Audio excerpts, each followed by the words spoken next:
everyone. Welcome to Code Wind Talk, brought to you by Code Media Group Sunrise Studios, with our producers Carl Van Neves III, Sean Samuels, and Dougie Fresh. I'm your host, John Fratangelo. I'm a Vietnam vet, and I got a very good friend of mine who's going to be our special guest, whose name is Gene Lang. He was also a Vietnam vet, a Purple Heart recipient, and almost single-handedly got 32 towns and villages in Westchester and Putnam counties to become Purple Heart places. Gene, just want to let you know that Gene has been on the show before. For some of you people, you might have remembered him. He has a great story to tell, and we're going to get into it today with him because it's worthwhile listening to. And Gene was he was a Sergeant E5, a Vietnam veteran. Okay, Gene, you start out wherever you want to, buddy. Okay, we'll start out with Vietnam, then I'll get back to my life story. How's that? That sounds good. I was in Vietnam, believe it or not, March of 1968 through March 29th, 1969. Matter of fact, this is the month, March 29th, 11:30 at night. I got on the Freedom Bird and I came back to the world. March 30th of 1969, got back to stateside. They gave us a beautiful steak dinner, and they gave me my discharge papers. Hallelujah. I was 4 months early out. I served in Vietnam. Before Vietnam, I served in Germany a few months. But my life story is, I went to Vietnam, and I was assigned to Delta Company, 2nd Battalion, 5th Cavalry of the 1st Air Cavalry Division, Air Mobile. I spent a year in the field, and which was not very enjoyable, but I did spend a year in the field. I slept on an air mattress, and I slept under a poncho. I'm sure you slept in the mud, too. Yep, not much fun in the monsoon season. That's right, right. But that's what I did. But I'll get into my story. Okay. About Vietnam later. I'm going to tell you about my life story. Okay? Yep. I am a second generation of a Holocaust survivor. My mother was in a concentration camp, and my father was in slave labor. Most of my second cousins were all murdered by the Germans in Auschwitz, and my father's 3 sisters were also murdered. All their children and their husbands were murdered. That's my story. I was born after the war. Gene, let me ask you, were they murdered in the gas chambers or on the gas chamber? Gas okay. chamber. Right. Yes. Except 2 uncles, and believe it or not, they were actually killed by the Hungarians because they were Jewish. And I heard 2 stories about it from eyewitnesses. They were burnt alive. Jeez. And that's 2 uncles. I had 1 aunt who came to the United States in 1922. The reason for that is because my grandfather passed away, and they had 11 children, and somebody had to come and make some money and send money back to them. And she will get into my story later, all right? But Sure. she came here, she came to America, she supported her family back in Hungary. After with the war, they all came back to this little town called Pakuntomashi. What was that? That's right. Nobody could pronounce that. Pakuntomashi. Okay. Okay. Matter of fact, that's the town I was born in. I was born in 1947. My mother wanted children. And like I said, she was in a concentration camp. She did not come home healthy at all. And my father came back from being slave labor. So they all had the numbers on their wrists too? Stamps, whatever they put on them? Now, my stepmother had the A on her wrist. You know, Okay. A, Auschwitz. Okay. I didn't know my mother that long, okay? Because like I said, she came home ill. She wanted to have children.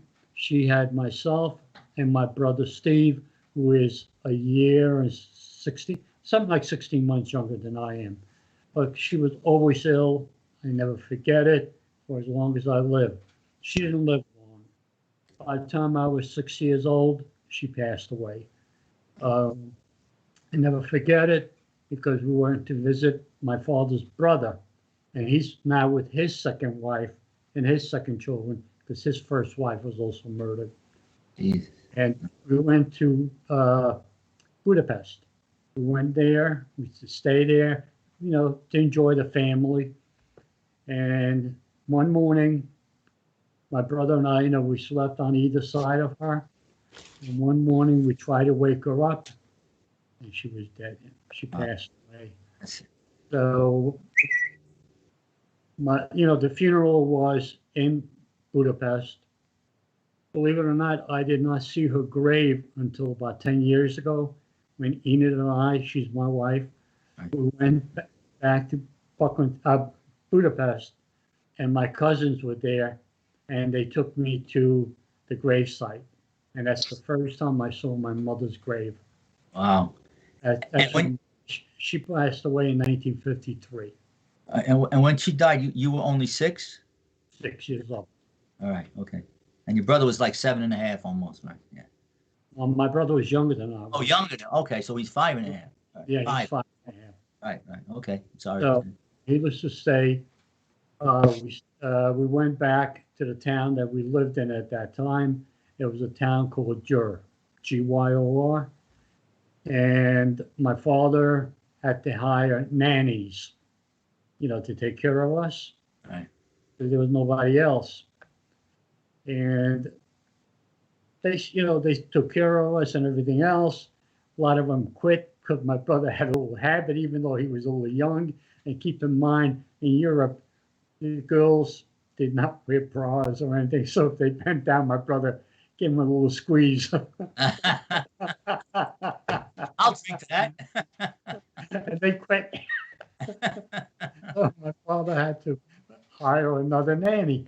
But in between nannies, my brother didn't marry a big Chester girl. So, but between the nannies, we were placed in a home or something like that. Until a year later, my father did remarry, and she was in Auschwitz, because I remember she had the A on her arm and the numbers. So we lived in Europe. She took care of us. I was never really happy about it because I only met her once before. And it was my father's fault. He never really introduced us. But anyhow, she lived there with us, and everything was going fine. Keep in mind, in Hungary, with the Russians running everything is different. Like when you had open school week in this country, the parents went to the school to see the teachers. Well, in Hungary, with the communist rules, it was different. The teachers came to your house. They went through your house. They want to know everything. So it was their opportunity to spy on you, right? Yeah. These are communist rules. So we were living there. Comes in 1956. In 1956 came the Hungarian Revolt, the Hungarian Revolution. The Hungarians wanted the Russians out. I remember going with my father and a bunch of other people too. There was a prison there. And we went, we looked, because we wanted to make sure there were no political prisoners there. So they opened the gates for us. And to the left, to this day, I still remember, there was the gallows. And there was 3 ropes hanging over it. But they said, no prisoners, we didn't see anybody, so we left. The men tore down statues that had to do with the Russians. Now the Russians got even, and the next morning there was a tank on every single corner, a Russian tank. Right. The streets were blocked, everything. And they also made sure you didn't have any food. Because my parents, my stepmother and my father, they got online 3 o'clock in the morning to get food. If you were lucky, they got some. Now, my uncle had a connection. He was able to get meat. So my brother and I became runners. What they did is we had school bags. They took out books, They put whatever food they could put in there, and they put the books on top of it. And we were told if we're stopped by the Russians, we were to tell them that we're going to a friend's house and to study. My brother and I were lucky. We were never stopped, but we made quite a few runs. I'm assuming it was food in there and no hand grenades or anything like that. So we made our runs, and at that point, my parents decided it was time to get out of the country. Things were getting really bad, no food. So what happened was, believe it or not, we took a taxi to the border town. As you're driving along in the taxi, of course, you got to pay the guy off to take us there. It was maybe every mile, there was a Russian tank and guys with AK-47s. And I never forget to this day, as you stopped, the cannon would just go like this and point at the taxi. That's all you had to do is make a wrong move and boom, you're gone. Right. So this went on for every mile or so until we reached a safe house. And this is the town on the Austrian border. On the Austrian border, they said, all right, we've got to stay there till nighttime, and somebody will come and get us and take us through the alleys and everything else and get us to the border. Now, keep one thing in mind. The Russians did not put up any walls. They put out landmines. So you had to know where you were going. So through the back alleys and everything, people whistle and they whistle back and forth. My father was paying everybody off. Tell them, hey, this is it. We moved on, finally got to the field. And he said, you stay with me, here's the deal. The flare goes up, you hit the ground. They open up with the machine guns, you hit the ground, hopefully before the bullets hit you. Right. And then he took us all the way to this point where there was an Austrian flag in the ground. He said, we are not, he was not allowed to go across it. But he told us, he said, look to your front. There's going to be a light to your left. Do not go to the light to the right because you're back in the communist country. The light to the left was for Austria. So he said, stay in the woods for about another half an hour and then swing to your left and get on the road. So what we did is we kept on going, and about half an hour later, we swung to the left and we walked on the road. Now keep in mind, you're 9 years old, you could hear every footstep and your heart is pounding like crazy. Not like in Vietnam, but pounding like crazy, like in Vietnam. And we just kept on going and finally got to a police station and we asked for political asylum. They said, all right, not a problem. They took us to a holding area. Who did we run into? But my father's niece. This is a girl and her sister, the only two that came out of Auschwitz alive, obviously. Survived, yeah. But their husband was there and her two children. So we had to go from one end of Austria to the other end. We had to go to Salzburg. So we all agreed that we were going to come to America. Now, they put us on a train. Every once in a while, the train would stop, get off, we'd be fed. Nighttime, the Austrians would put us up. But we were told, do not say that you're Jewish. Anti-Semitism was very bad. This is 1956. Right.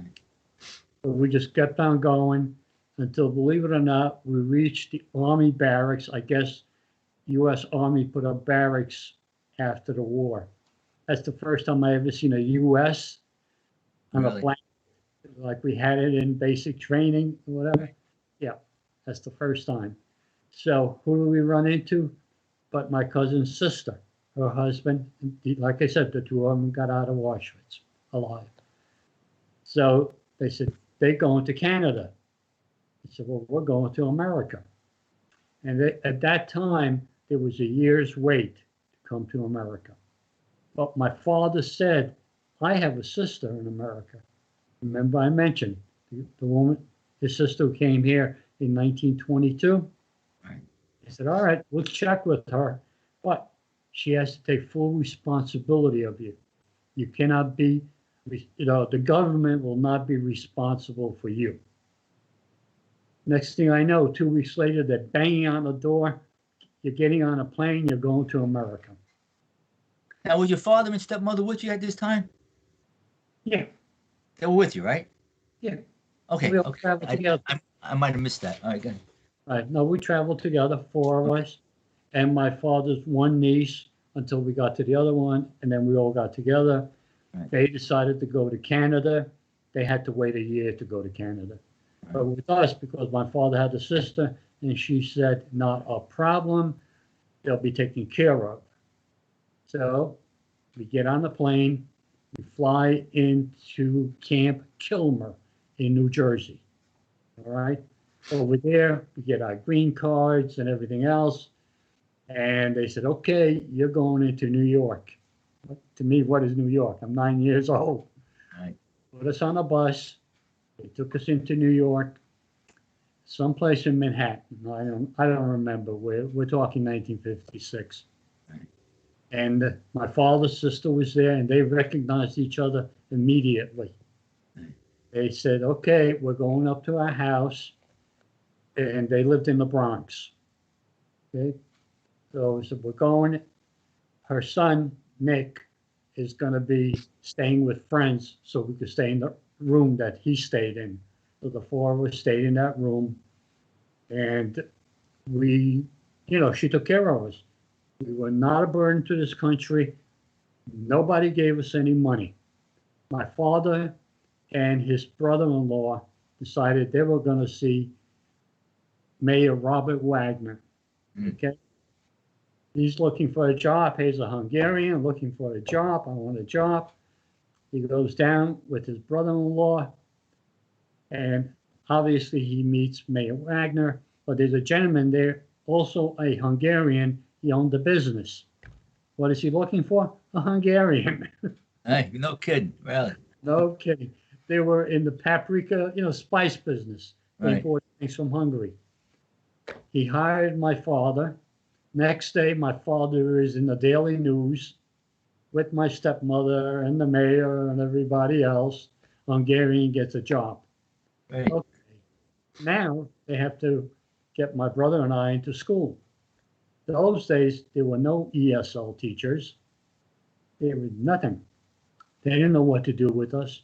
So we sat in the back of the class. Well, he was a grade behind me. Sat in the back of the class with a coloring book. So I got smart. I said, if that thing said BLACK, find a crayon that said BLACK. That's it. Teacher said, how the hell did you get all your colors right? I couldn't read. I couldn't speak the language. But I got all the colors right. Gradually, I learned. But one thing to this day, I will never, ever forget. I had a limited use of the language. And I was going to a party that night. But then, you made some friends. So I said, okay, I have to go home and put on a dress. Not get dressed, I put on a dress. Right. To this day, we're talking 60 plus years now, okay? I still remember, of course, the kids don't let you forget that, and they all laughed and everything else. But anyhow, needless to say, at that time, I was enrolled in PS 75 in the Bronx, which was off of Bruckner Boulevard and Fale Street. I went there. From there, I went to junior high school 123. Obviously, I was in the slower classes. There's limited use of the language. Only thing I could excel in was math. 2 plus 2 is 4, no matter how you look at it. Right. So I went to junior high school 123. My father wanted me to learn a trade. So I went to Bronx Vocational High School. And that it's no longer, well, the school is still there, but it's no longer Bronx Vocational. I think it's Alfred E. Smith now. Right. I went there. My apprenticeship. Yeah. Right. So I learned the electrical trades, but I wanted to be an electrical engineer. So once I finished with that, before that, when I turned 18, I became an American citizen. because in order to go to college at no charge, you had to be an American citizen. So at 18, I became an American citizen. I graduated high school with honors. Surprise, but I did. And I went to Bronx Community College, studying pre-engineering. Mm. Oh, I omitted one little thing. When I was 16 years old, my left ear was completely rebuilt, and I wound up with a hole in my skull. So the doctors told me, you'll never be drafted. I said, all right. So I went to college, and I found out electrical engineering wasn't for me. Yeah, right. Okay. It was like he was doing engineering drafting. I said, oh God, this is terrible. Matter of fact, I got together with a number of guys and we tried to do it, just wasn't working. So I lost my matriculation. I said, all right, I'm not going to get drafted. So what do? I get a job with New York Telephone. I said, and they liked the idea that I had that much engineering background. So I ran central offices. I worked in the central office. I Oh, was so you have there. to do no poll work.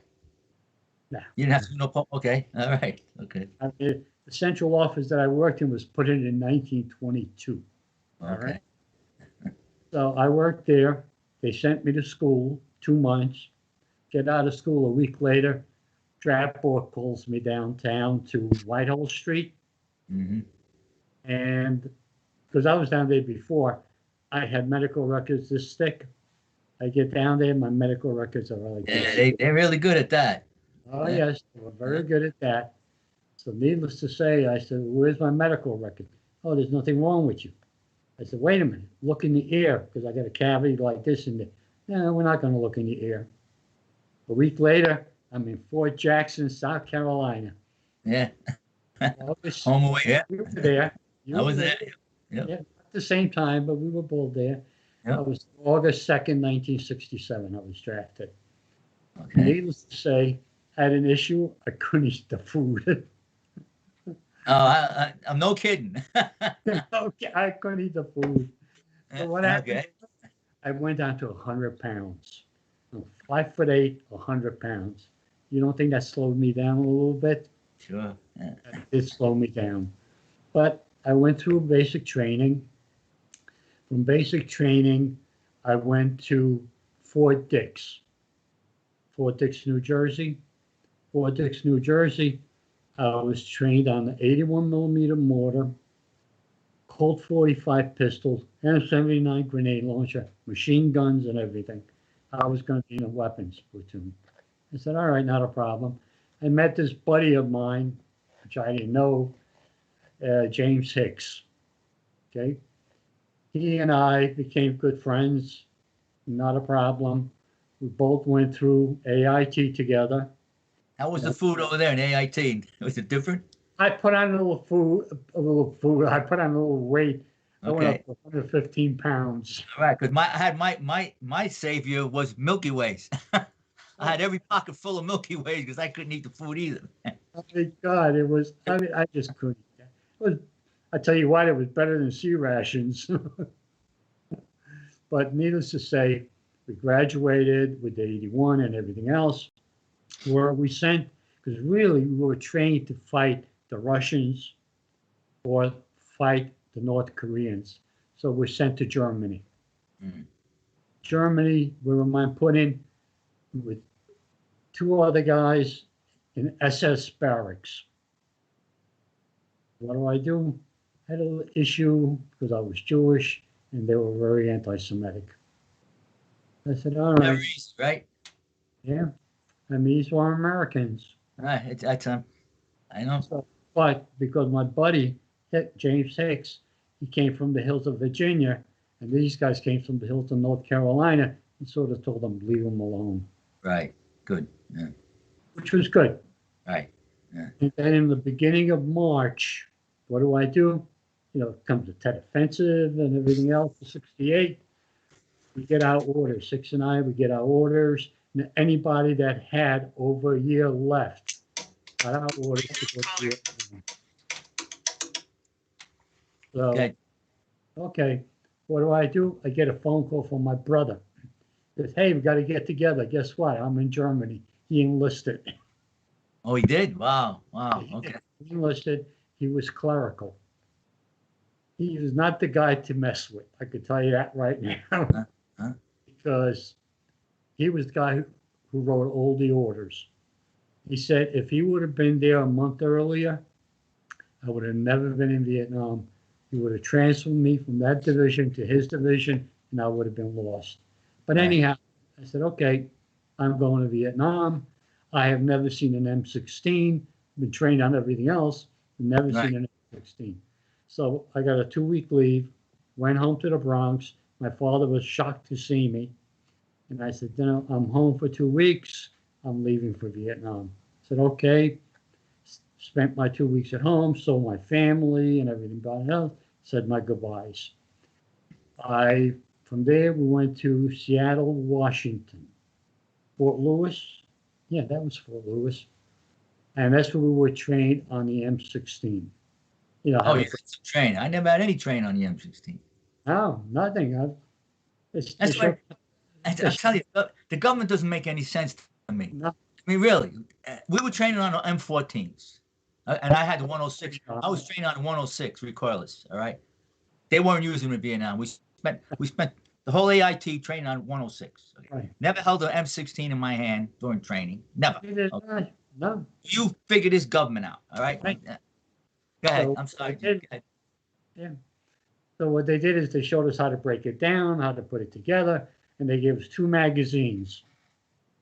They took us out. They said, all right, fire one semi-automatic. Boom, boom, boom, boom, boom. Okay. Put the other one in. Fire that fully automatic. Boom. Okay, we did that. All right, you're qualified. That was it, right? That was it. Then they showed us how to do jungle fighting. All right. A joke. A joke. I'm telling you, it's a joke. Yep. We didn't have any training. So March 30th, 1968, we get on the plane heading for Vietnam. We stopped in Alaska. We stopped in Japan. The next stop is Cam Ranh Bay, Vietnam. God, when they opened up that door to that plane, you could have passed out from the smell. It was horrible. I said, where are we? I And the said, climate. The climate. Yeah. Yep.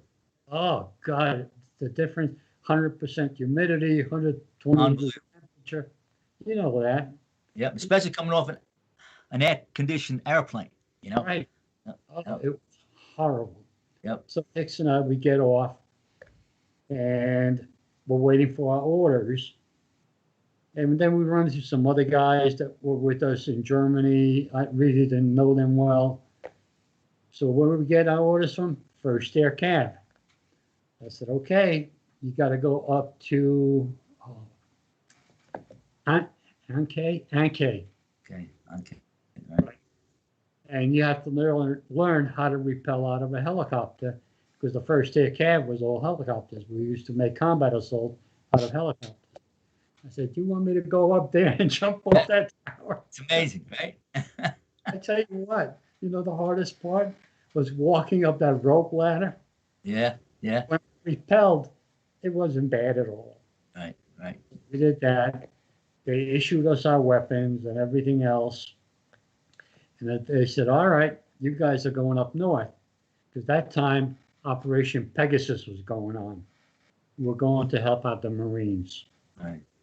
So, all right, fly up north. I think I don't know. I think LZ Jane. That's where I wound up. LZ Jane. LZ Jane. I joined the company. Hicks and I joined the company, and we were around the Quezon area, and we patrolled the Quezon area. We did everything. A lot of firefights. A lot of things went wrong. I said, okay. One night, I never forget. It was so dark, you could not see your hands in front of your face. Right. On the other side, because I was in the foxhole, okay, Right. I carried 3 rounds for the 81 on a pack board, which you left with the 81, and you dug a hole in the foxhole on the perimeter. So needless to say, they hit us from the other side. All right. Battle's over next morning. I saw 2 guys. It just didn't look right. And I said, they're not North Vietnamese, because I've seen North Vietnamese by now, unfortunately. They said, they're Chinese. The captain said, no, no, no, no, no, they're not Chinese. Right. There was another guy there, he was a North Vietnamese. He spoke better English than I did, and he was shot through the buttocks, and they left him behind. So needless to say, he was cursing at us and everything else, so he was a POW. But to this day, the captain said they were not Chinese. I said, all right. So from there, we kept patrolling around Khe Sanh. Then we finally wound up going to this place called LZ Snapper. All right. We got on the helicopters. We flew in there. We relieved another company. And LZ Snapper were closer to the Ho Chi Minh Trail than the Khe Sanh base was. We're averaging 100 plus incoming rounds a day. Artillery, mortars, everything. Things are bad. Since I was a rookie. By this time, you're not a rookie anymore. They said, you're going down with the line company, and you're going to be in the bunker with them. Here's 1,000 rounds. Each of us had a box of hand grenades. They said, okay. And meanwhile, you're taking hits left and right. You couldn't stick your head out of anything because the incoming rounds were coming in. It was bad. So I said, all right. What happened was they're going to shut down the base camp, but they want to take out the artillery pieces, so they want to set up a second 81. Well, guess what? They said to me, you go up to the top of the hill because you're going to be manning that second 81. Okay? I'm crawling on my stomach. Get to the top of the hill. All right? You couldn't stand up. And maybe it was 300 feet, something like that. I'm getting to the top of the hill, and to me, this day, I can't believe it, a big black dog attacks me. Wow. A dog. Must have looked like a big steak to him, huh? It belonged to another company. Right. All right. So I'm swinging the butt of my rifle at him, and that dog was going to get me. Finally, I just got fed up. Brought up my rifle. I was going to shoot him. Right. Guys didn't think it was funny anymore. They called the dog off. So it was a military shepherd? No. It was their private dogs. I had a private dog too. Oh, okay. Oh, all right. Not a military dog. Okay. I got you. Okay. Military dog. No, private. We had dogs. So needless to say, I said, okay, they called the dog off. Talk to somebody. Here comes the incoming rounds. I'm too far from a hole. I hit the ground. I'm crawling, and I feel something hit me. Oh, shoot. I'm hit. So I'm crawling, and I'm crawling, and I'm crawling. And I get to my buddies in the hole. I said, hey, I think I'm hit. He pulls me in. And you can see a hole at the bottom of my pants, and toward the knee, you can see blood. Right. So it caught me underneath and traveled all the way up there, the shrapnel. He's yelling for the medic. Medic, medic, medic. So the medic comes, he patches me up. Now he's carrying me down the hill on his back. I said to him, I could walk. It's only shrapnel. He goes, no. What attacks me? The black dog. Same dog? Same dog. Okay. That medic, I said, give me a pistol. I'm shooting him. Well, now you were bleeding, so you must have tasted even better to him now. I'm shooting the dog. But now, the guys didn't think it was funny. They Right. called the dog off. So he carried me down the hill and everything else. And they put me in a bunker, and there was a lot of wounded guys in there. So if there's a helicopter coming in, do you want to get on it? It's not a medevac, but, they already wrapped me up, so the blood is pretty much stopped. Do you want to get on it? I said, all right, I don't have an issue with that. So they took me to Dong Ha, which is a Marine base. Caught up to the Army doctor, and he's talking to me, and he goes, how well could you take pain? I said, what? And he's digging inside of my leg, taking the shrapnel out. That hurts. I said, now I know why they take the gun away from you, because you shoot the doctor. They have no mercy. No mercy at all. And then he walks away, and I said, excuse me, but I got a hole like this in my leg. Oh, somebody better patch him up. Oh, gee, thank you. Yeah, right. Yeah. So needless to say, my unit, an hour after I left, they closed down the base. Where did they fly into? Dong Ha base camp. So I joined them. Okay. And the medic said, "Oh, you all right?" I said, "Well, no, I've been hit and everything else. I'm not in the best shape." They said, "All right, you don't have to carry the 381 rounds for a couple of days and use your M16 as a cane." I was oozing pus Mhm. for a month and a half. I got that. Yeah. No antibiotics, You're no lucky. stitches. Yeah, nothing. Did you get Steph? Yeah, Yeah. needless to say, I'm oozing. They Mm. didn't take all the shrapnel out. As a matter of fact, today I got a piece under my kneecap. So from there, Bang Ha, what do we do? We fly over to above Dong Ha on the DMZ in the sand. What do we find? The area where the North Vietnamese are coming down. Wow. Well, that was one hell of a fight. And believe it or not, I must have been so tired that first night. I felt I slept through the firefight. Did you really fell asleep? No kidding. I slept through Played the dead, right? Played dead. That's all right. Okay, I'll be all right. firefight. And one of the guys thought, maybe I was killed. And, Hicks was there and all that. You're lucky, you're lucky you stayed with your buddy Hicks. That helps. Yeah, he and I stayed together. Yeah, that helps a lot. Yeah. So needless to say, they come and shake my leg and said, "You dead or alive?" I said, "Why? What happened?" I said, "We just had a major firefight." There's about 100 dead North Vietnamese in front of us, and I slept through it. Wow. Hand grenades and everything else. But we stayed there, but we had to move because the deceased, they really smell. I'm sure. Yeah. So they finally got us out of there into the rice paddies. Meanwhile, I'm still losing. We're still going to the mud, rice, water's getting into my wound and everything else. It was just bad. Yeah. But the medic changed my bandages every day.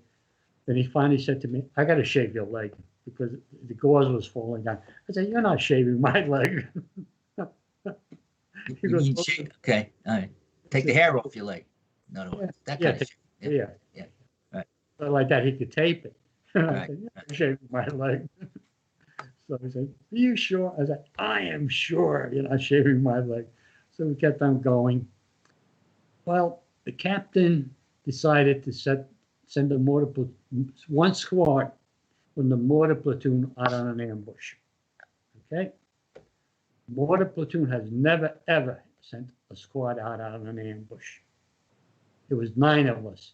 That's including the medic, 8 of us, okay, and a lieutenant.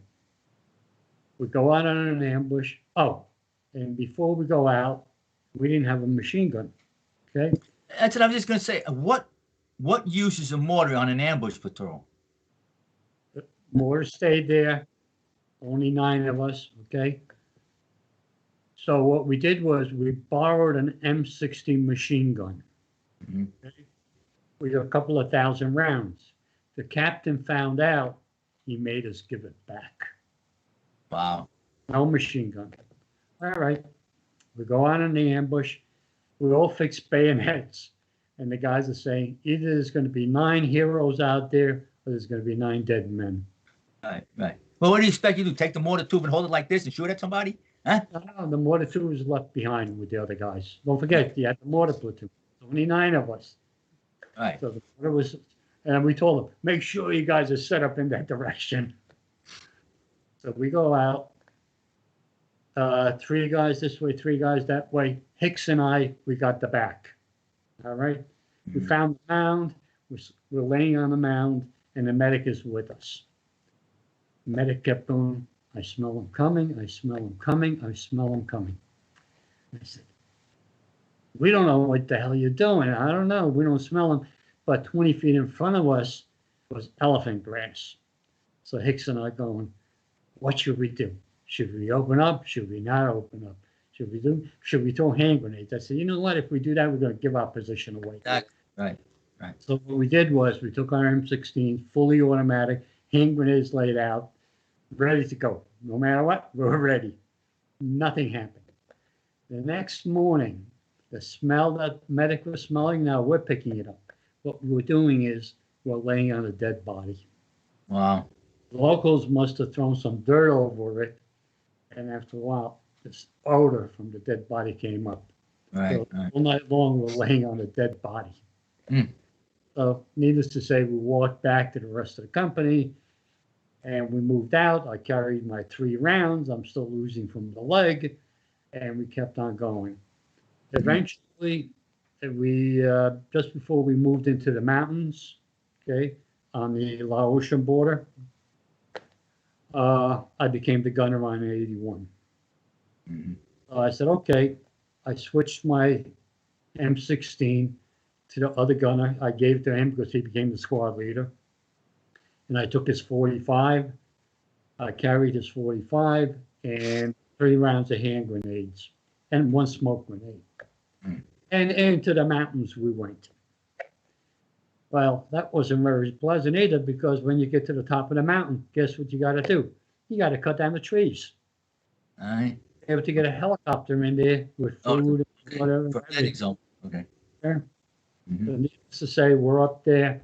You doing that, and then once you finish chopping down the trees, you still had to dig a gun pit. That could be 2 foot diameter, 2 feet deep. Mm-hmm. Finished doing that, then we set up the 81.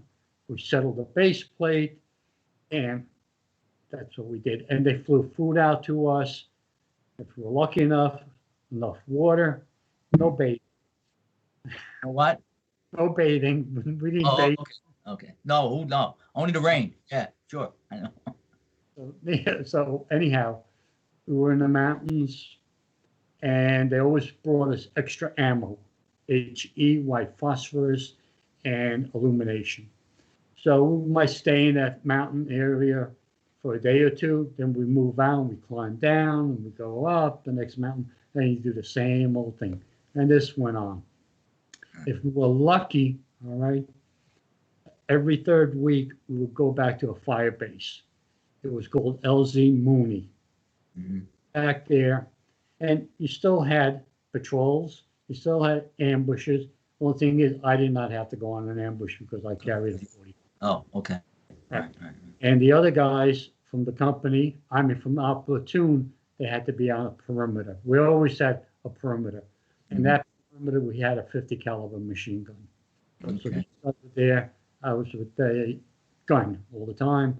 And at nighttime, we fired white phosphorus, HE, just to make sure that there was nobody hanging around. Right. So Let me. Go ahead. I'm sorry. Go ahead. Continue. I was going to say, so one time, we're at LZ Mooney, and they tell us the donut dollies are coming out and sell us donuts for 15 cents a donut. Well, we all went ballistic on that. Said, we got to pay for the donut. We're not paying for that donut. I said, you guys are not going to pay for the donut? No, we're not going to pay for that donut. You know what? They told us it's too dangerous here. The girls are not coming out. See that? Yeah. If you were paid for it, they would have made their way. We were sold Coca-Cola from the Mountain leader, Papa San, selling us Coca-Cola for 50 cents a can. Okay. It's unbelievable. But I wanted to back up a minute, because when you got off the plane, when you first arrived in Nam, right? Okay. Right. You went right to they assigned you right to the first cab right away? Yeah, within a day. Really? Now, and you didn't do no jungle training in Nam? You just went right to the unit. You see, it was different with me. You know, I went up to Big Red, the 1st Infantry Division. We went to Zion, which was our base camp, and then they brought us to. No, I'm sorry. Before we got to Zion, we went to the 90th Replacement Center. Right. And we were there for almost 2 weeks. And you get out and you file in the middle of the ground to find out your outfit. And then once we went to our outfit, Big Red, the 1st Infantry Division, all right, we went to a week jungle training school to familiarize with the area. And see, you guys didn't do that, huh? Yeah. Matter of fact, the guys, as we joined the mortar platoon, they said, okay, forget about anything that they showed you. If you got 20 rounds in the magazine, take 2 out. Only keep 18. Has a tendency to jam. Jam, right. And they said, we'll teach you everything that you need to know. But we didn't have any training at all. Oh, that's amazing. Wow. Well, all you're saying, a lot of things you're saying is so, because I say a lot of it in my book. Your book, right? Okay. A lot of things you went through with the wounds and how and all that stuff. And like my cousins, when they came from Italy, they didn't speak English. And they had to go to school just like you. You know what I mean? And it's all stated in this book. So the last goodbye. I read your book. You liked it. Yes, I did. Thanks, Gene. I would highly recommend it. Thanks, Gene. Thanks a lot. I mean, I've been getting a lot of very good compliments on it. Really good. So anyway, but to get back to you now, when did they ever send you back to heal with your wound? Never. Never. You just had to write it out. Wow. Until I finally developed a scab and everything else, but it took over a month and a half. You're lucky, man. You're lucky because I had the same thing. I got stabbed when I got my wound, but I was a little bit different of a wound. I was hit shot. You were shot. Yeah, right. You were shot. I was hit with shrapnel. Doesn't make shrapnel kills you just as fast as. Oh yeah, I tried. Staph is bad. I mean, I had to go through 3 surgeries to get that fixed up. But and it's. I just can't believe that they let you stay out there like that with not even an antibiotic. Nothing. No. You're lucky. You're lucky you didn't lose your leg or your life, man. I'm telling you. I mean, I could tell you another story about it, buddy, which happened later on when we were down by the Cambodian border, but where you guys were. Mm-hmm. Everyone, we're going through the jungle. All right. Hand grenade in the tree goes off. Penetrates his helmet. Okay, now this is later on. Mm-hmm. I'm jumping from the Laotian border down to the Cambodian border. Right. Because we did move. We had to call on a jungle penetrator. They put him up, pulled him through the trees and everything else, and they took him away. Next day, he's back. I said, what are you doing back? They said, it's all in my mind. I'm fine. There's nothing wrong with me. I said, what? I watched a medic clean his skull, all right? Right. Remove 20 pieces of shrapnel from his head. Wow. I mean, it was unbelievable. I mean, this is out in the field. This is in the field. Yeah. That's unbelievable. It's unbelievable the way we were treated. That's why when I came home, I would not go to see a doctor. Right. Yeah. I don't blame you. I mean, at that time, the VA was a butcher shop. I don't care what anybody tells me. I went down there. I'll never forget it. And you walked out.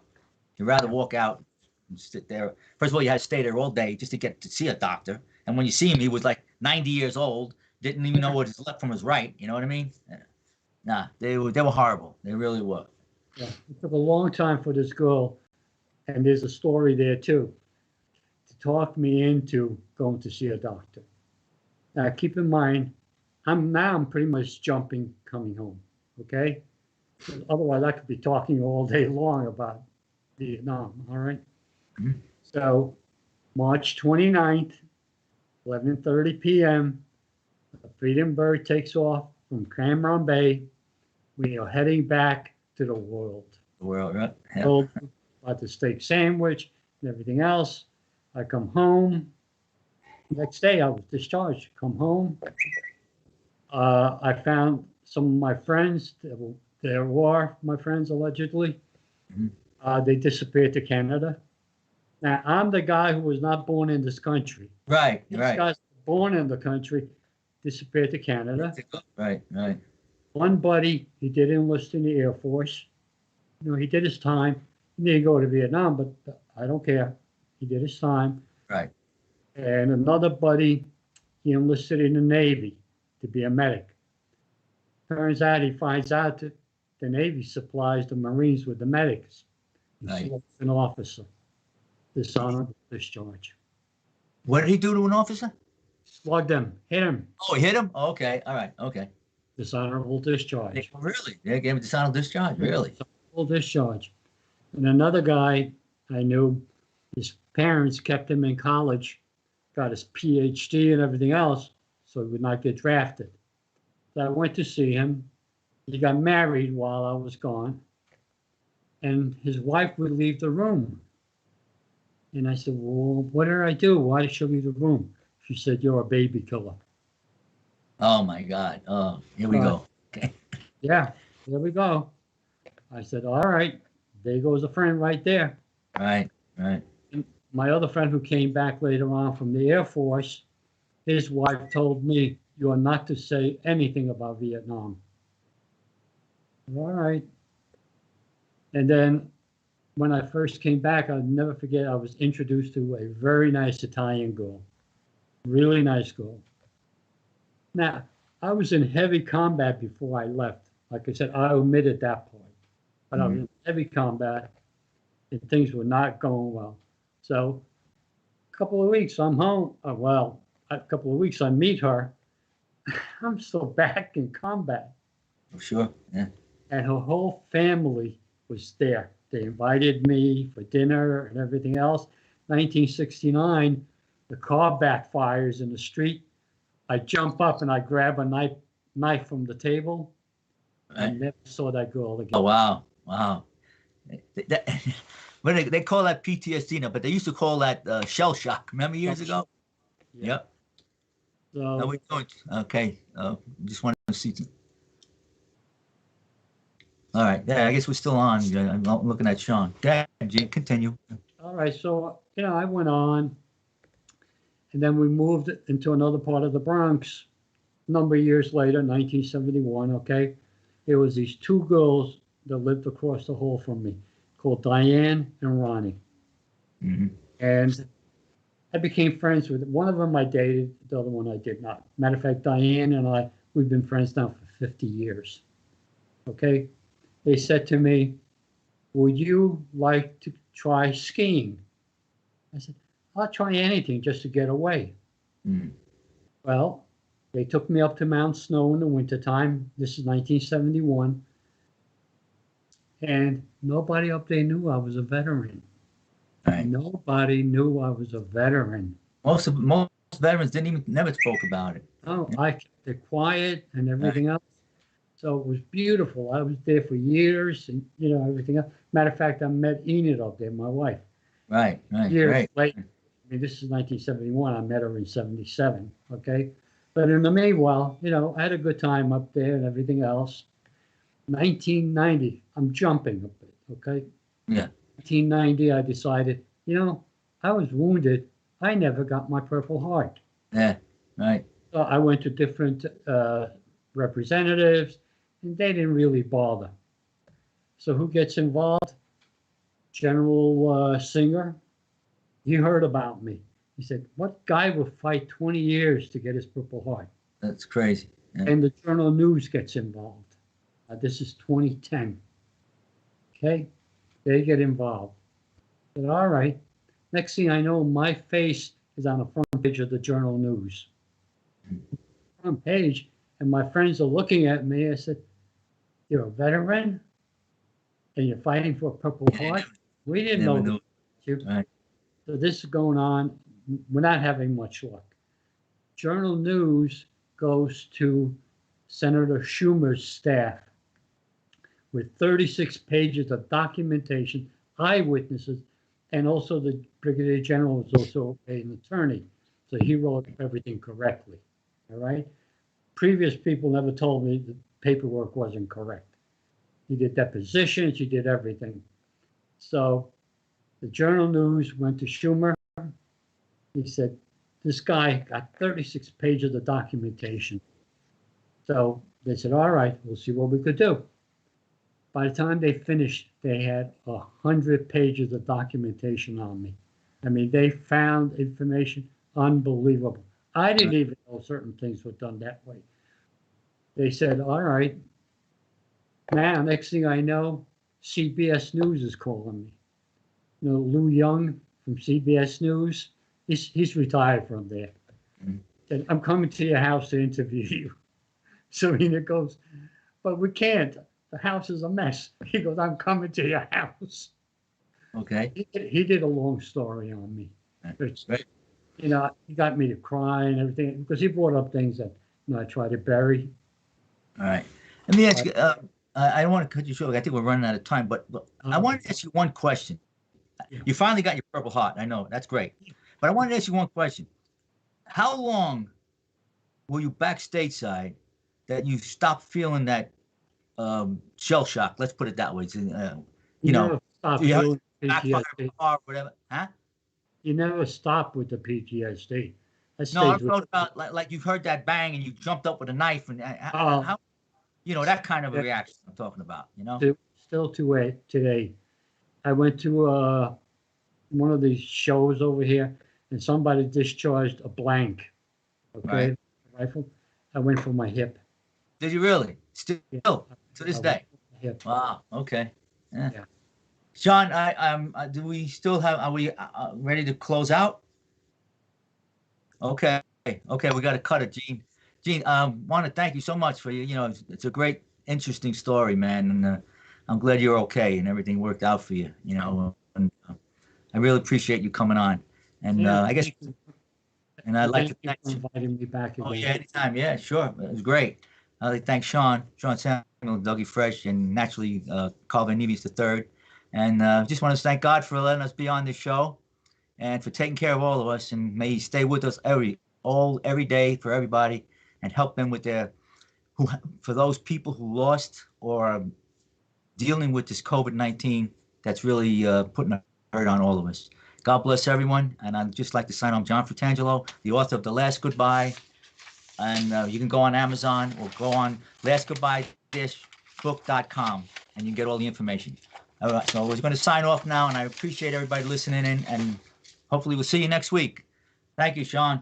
All right. Gene, Yeah. thanks a lot, buddy. Hello to Enid. All right. I will.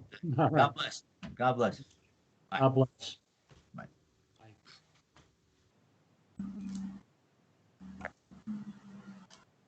Okay.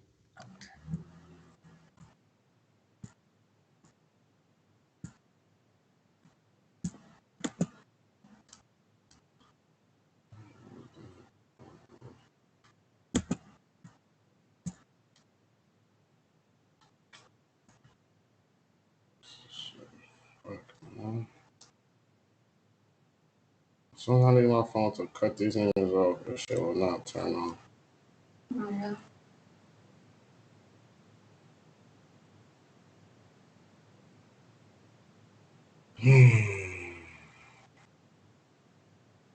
Oh,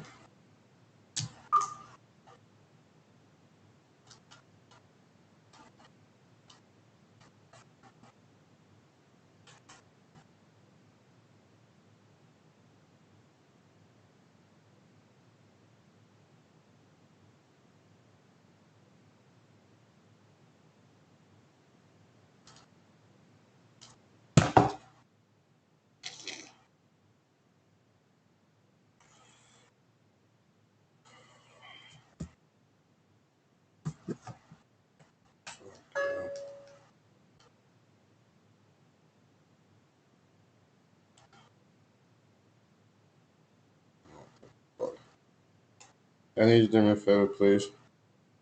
Can you switch the TV to HDMI 3 and stop that show for me? I think it's 2 or 3, whichever one the computer's on.